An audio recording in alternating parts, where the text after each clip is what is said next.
Good afternoon, you're watching Audiotree Live. Today is Friday, July 27th, 2018, and we're really excited to have Katie Ellen in the studio. Take it away in your first two songs.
As they roll into the next song, I just want to say that they're on tour right now with Lemuria and Dusk. They're playing a show tonight at the Beat Kitchen, 9 p.m.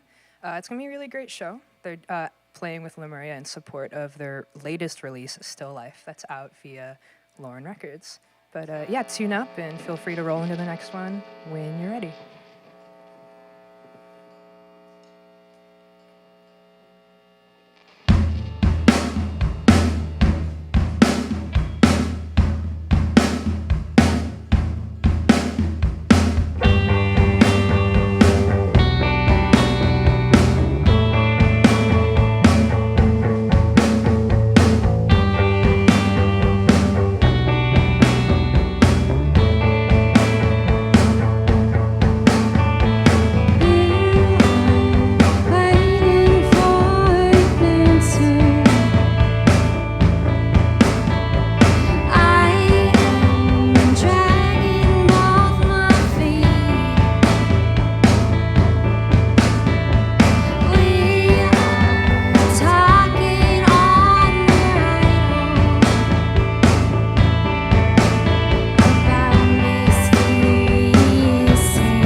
What's up? Welcome to Audiotree Live. We've got Katie Ellen in the studio with us today. Welcome, everyone. You got Thank you. Anika over here.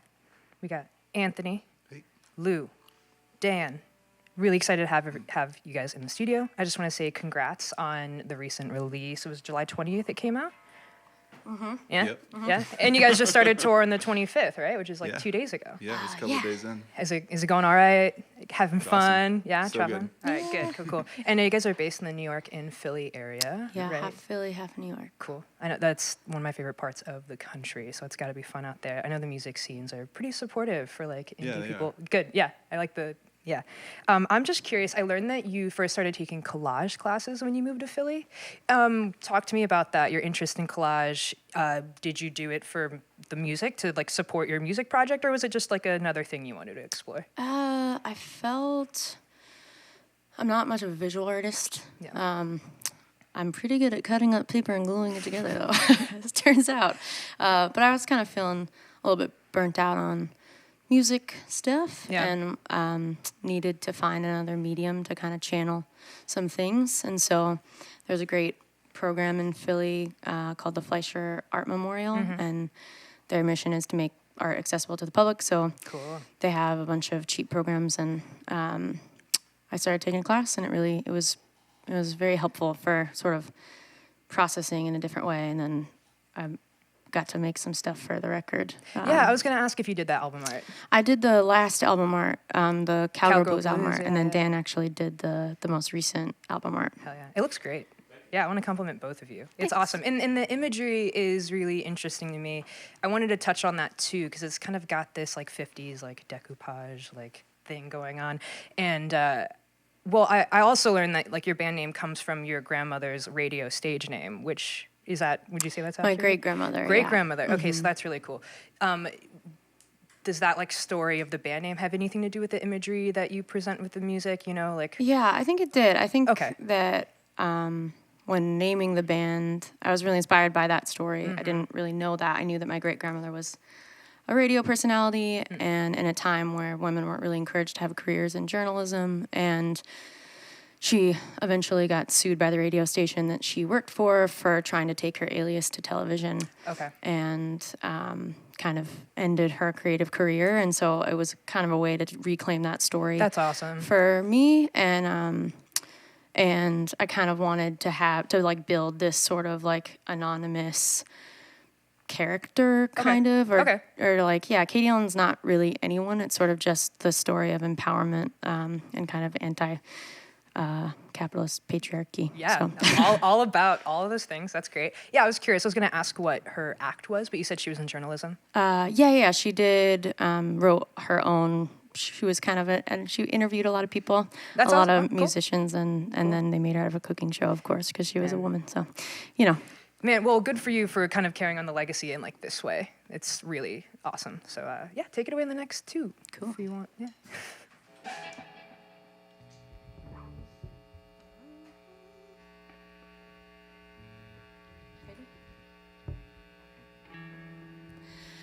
I am miserable with you.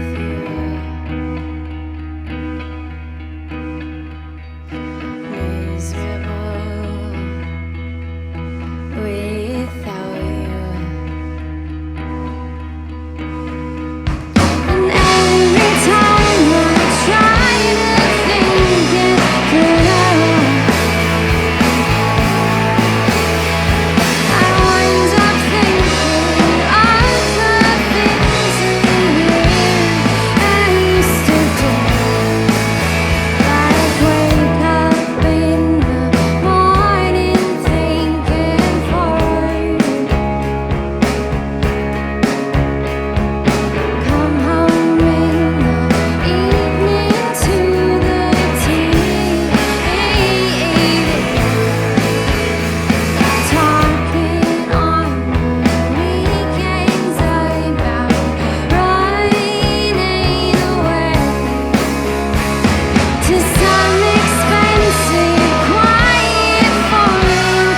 What's up? You're watching Audiotree Live, and we've got Katie Ellen in the studio. Man, it sounds so good in here.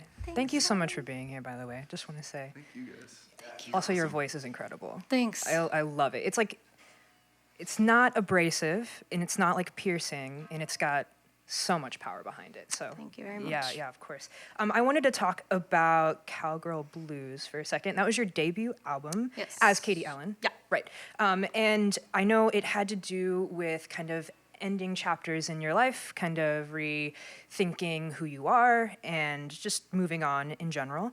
Now that you have kind of a sophomore release out, would you say that it's, I guess, a follow-up maybe to those things, maybe a more like grown-up, mature perspective, or is it a departure? Like, how is making Still Life different or related? Yeah, I think that it's definitely a step towards progress. Cool. I think that it sounds that way. I think that the way that we worked together to record the record, and some of those songs are old and were written in the same time period as Cowgirl Blues, but I think reworking them and bringing them to the table with Anthony and Lou and Dan kind of breathed new life into them, and some of them were in a succession of time, totally. The future, they call that the future. I tend to live in the past, so so I definitely think that it was it shows a lot of growth, I think, for everybody. I think content,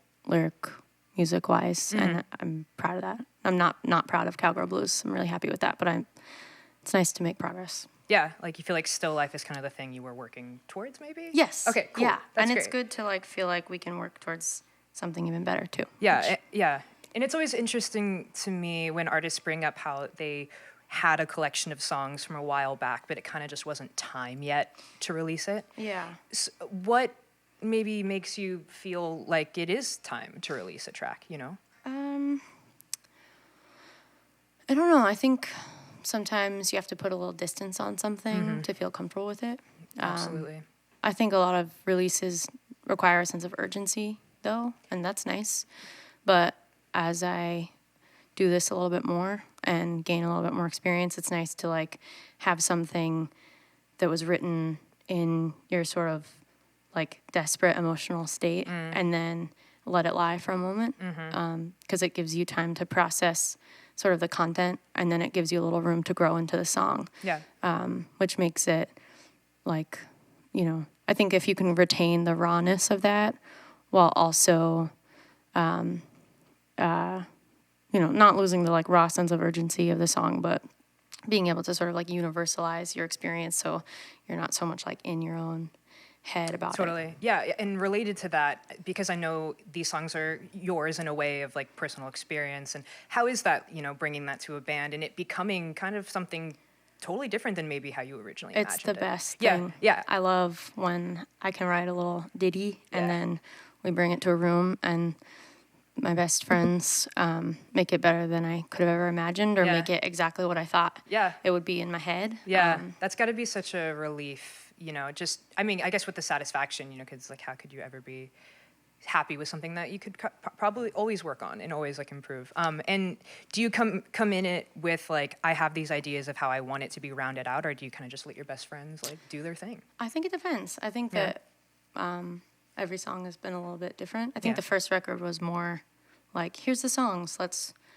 do these things to them. And I really love Still Life because it was kind of like, here's a song, how can we rearrange it? And everybody brought so much to the table, especially in the recording process. It was so much fun to be like, let's add this, or let's change this, or let's extend this. And everyone sort of like, you know, they shined like stars. You keep good quality people around you, it seems. Yes, I do. That's amazing. Yeah, and this is also my favorite song off that album, so I'm so stoked to hear it. Have fun tonight at your show at Beat Kitchen. Thank you so much. Go, it's at 9 p.m. They're fantastic. And also Lemuria and Dusk are great, too. Oh, yeah, they are. Roll into Still Life whenever you're ready. Thank you so much. Thank you.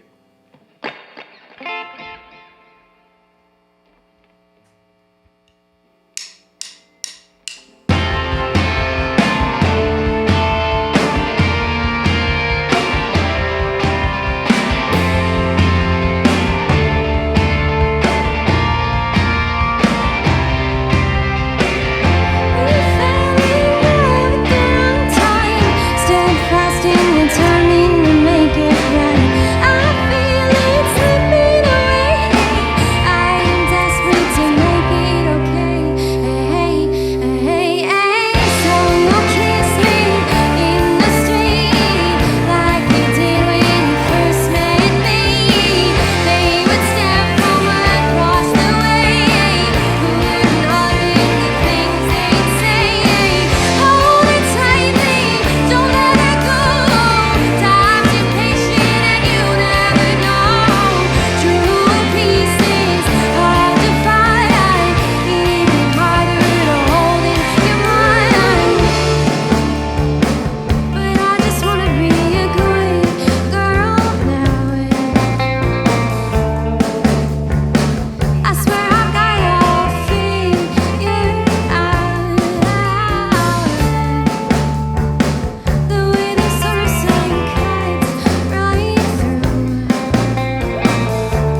watching Audiotree live, and we've got Katie Ellen in the studio. I'm so giddy by how much I like that song. Like, I feel like electrified right now. I just want to sway when we're done with this.